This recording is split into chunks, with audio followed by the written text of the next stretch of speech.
Ladies and gentlemen, happy Friday to you. Happy game day to you. My name is Nate Govan, here representing the Govan Media Group. And thank you for the time to tune in and check out what I have to say about tonight's game for your Exeter Eagles versus the Hershey Trojans. So it's going to be a good game tonight. We're traveling down to Hershey. Hershey Park Stadium is what I believe it's called. Beautiful stadium. I've watched a couple of games and beautiful place to play. Nice turf field. They got big enough stands for all of our fans to come. So, you know, our Exeter Eagles, parents and student body and fans, we travel well. So I expect us to be at Hershey packed, ready to go, loud, screaming, and cheering our guys on. So at any rate, Exeter comes in 8-2, Hershey 7-3. So this Hershey team is a good football team. I will say that about them. They play an old school Pittsburgh Steelers style football. And for those of you who might not know what that means, that's just smash mouth, wrap you up, tackle you, just ground and pound kind of game. So we can expect to see a lot of that from them tonight. When I watched the film, what we saw was a lot of power and we saw a lot of dive plays. Number 32 is their primary back. His name is Angel Cabrera. 6 foot, 230 pounds. He's got 233 carries and 1,408 rushing yards, 20 touchdowns for the season, and he's averaging about 140 yards per game, combined total yardage. So you're going to see a lot of him. He's a big physical kid. They will give him the ball, and they don't do anything glamorous or glitzy, you know, pretty much straight up and down the field. As far as their run game is concerned, you'll see them pass a tiny bit. They do have a change of pace back that comes in. His name is Carter Klein. So Carter Klein will come in and just be that, like I said, change of pace guy to try to get to the edge with some time.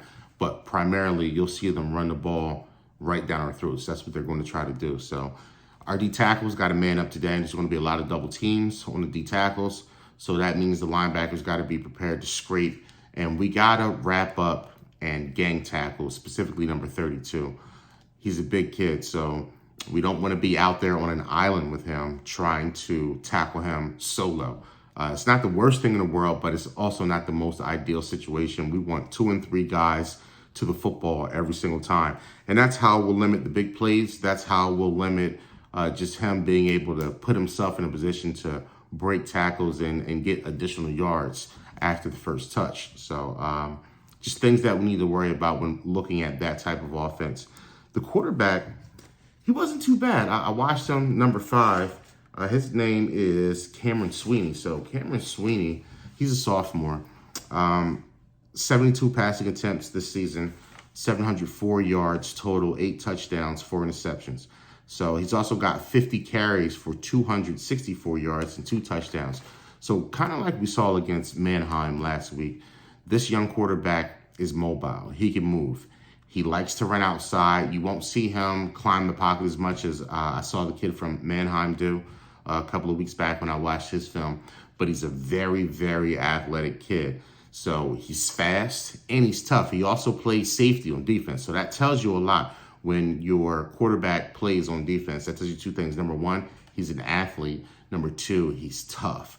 So you can put him in a position back there to make plays. I don't think that they couldn't find anybody else to play safety. They probably chose that kid because he was one of the best talents at that possible position that they were looking at. So, but yeah, he's going to make some plays out there. We just got to contain him. Remember, be mindful of our pass rush lanes, okay? Not get up the field too far and create larger lanes for him to run through and just kind of contain him. Make him be a quarterback. He likes to run. They don't throw the ball a lot. So it's either because they're not as confident in him throwing the ball, 25, 30 times a game, or they're just overly confident in the run game. It's probably more of the latter, but make him be a true quarterback tonight. Make him have to make some tough decisions and some tough reads out there. When you're young, that young at quarterback, sometimes you'll rush things and you will turn the ball over. And I think he'll do that. I watched him in a game against Cedar Cliff. And there were a couple situations where he panicked and he turned the ball over. So we have to force him to do that and also get some pressure on this guy. So that's what I saw there. The main receiving threat, Derek Guzman, he's a wide receiver. 160 pounds, 6 feet tall, 24 catches, 517 yards, 8 touchdowns, 32 carries, 36 yards, no touchdowns rushing. So when they do throw the ball, when they do throw it, it'll probably go to him. And then you might see him on some short, maybe some screen plays or something like that. So just kind of be mindful of that. That's nothing special that we haven't seen. But let's go over to their defense. So on defense, what I noticed, they've got 2 pretty decent linebackers. Number 33, Sean Elliott, and they've also got a senior, Govan Williamson. So Elliott has 63 total tackles, 33 of them are solo. Williamson has 50 total tackles, with 28 of them being solo.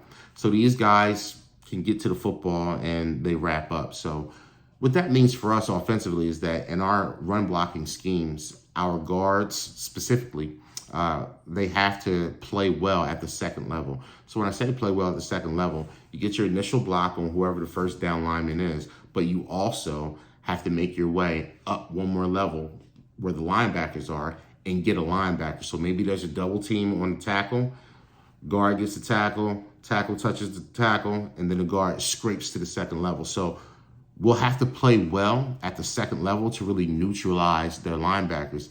The good thing about that is we have the speed to do it. Hershey they've got a pretty sizable team. They got the one kid, number 89. I forgot to write his name down, but he's a big boy. He plays tight end. Man, this kid's got to be every bit of 6'4", 250, 260, if I had to guess. He doesn't do much. They only throw him the ball a little bit, but he's just a big physical presence out there. But he didn't show me anything where he's going to be a disruption. But anyway, back to the linebackers and that size on the team. They've got decent size. Nothing that should overwhelm us, but we have, I think, more speed on the line than they have. So our pulling guards and when we pull our tackles, I think that's going to make a big difference, specifically when opening up some of the outside runs for Exeter. And speaking about Exeter, I don't think Hershey is ready for the speed that we have. My man, Jaden Playmaking Zandier, he's pretty quick. So I think that when he gets the edge and he's running by these guys in like real time, I think they're going to be really surprised about how quick he is. And not just him, but we have overall team speed. We might not be one of the biggest teams in Pennsylvania, but we've definitely got speed, and we've got speed at pretty much all positions. There's not a position on the field where we don't have a guy that can just flat out run. So I think they'll be kind of shocked by that. And I also think that we can throw the ball on his team. I watched a couple of games. So I watched 3 games of Hershey, and they get hurt by the deep ball. So I hope that we see Riley Martinez try to take a couple of shots tonight and just really, look for Zach Zandier deep. Look for Carter Redding. Look for Jaden Zandier maybe on wheel routes out of the backfield that end up as deep pass plays, and test that defense. We can throw the ball on them. So I hope we take a look at that. Speaking of throwing the ball, I hate to jump all over, but I have these thoughts and things as I'm talking to you. But this week, I'm looking for Exeter to play more of a press man coverage. Cameron Sweeney will throw these 10-yard out plays, and that's something that really hurt us last week against Mannheim, was just Mannheim's ability to kind of not dink and dunk it, but just throw quick, crisp out routes, between, 7 to 10 yards that help move the chains and just put them ahead of schedule. So want to see us play a little tighter on defense as far as the defensive backs are concerned, play up a little bit more of a press situation. However, I think as the course of the game goes, I think Hershey will rely on that run game more than anything else. So, just something to monitor. Also, for Exeter offensively, we want to stay ahead of schedule or exactly on schedule. So, no long 1st and 15s, 2nd and 15, 3rd and 20s. We want to try to stay out of that position and just try to move the ball efficiently. Last week against Mannheim, we kind of struggled to move the ball and just give us good field position. A lot of times we started with our our backs to the walls a lot of those games. But this game, we have to manage that a little bit better. Time of possession. Make sure we hold the rock a lot. This team here, that's probably how they're going to play us. They're probably going to try to have time of possession because they run the ball so much and so well. And they're going to try to keep us off the field. They know we have an explosive offense and that we score points in bunches. And they're not going to want to leave that defense that I think we can throw on to. They're not going to want to leave them on the field for big periods at a time. So we, to counter that, have to maintain a rock, time of possession. And that just means having decent drives, eliminating the 3 and outs. We want to stay away from that. And if we can do that, we'll have good field position and we shouldn't have too many issues. Other than that, make sure that you purchase your tickets online for tonight's game. You cannot purchase them at the door. So an email did go out about that. So if you're watching this video, I hope people know that. But yeah, definitely go get those tickets early. I hate to see you stuck like Chuck out there. Shouldn't be too freezing cold tonight. We should have some really good football weather, and it's bound to be a good one. So shout out to False Flicks, my man Jacob False. He put together the short clip that I put ahead of this video. So if you enjoyed that, shout out to him. He's a junior at the high school. One of the kids I coached over the years, really good kid. And shout out to Nate Govan, the second on the beats, homemade beats by him. So want to give the guys the love. We've got multiple talents here on this Exeter Eagle football team. Again, Nate Govan for the Govan Media Group. Thank you for watching. I'll see you at the game tonight. Follow me on Twitter, Instagram, Facebook. I'm outside doing my thing. Thanks for the love and support. Talk to you guys soon. Have a blessed day.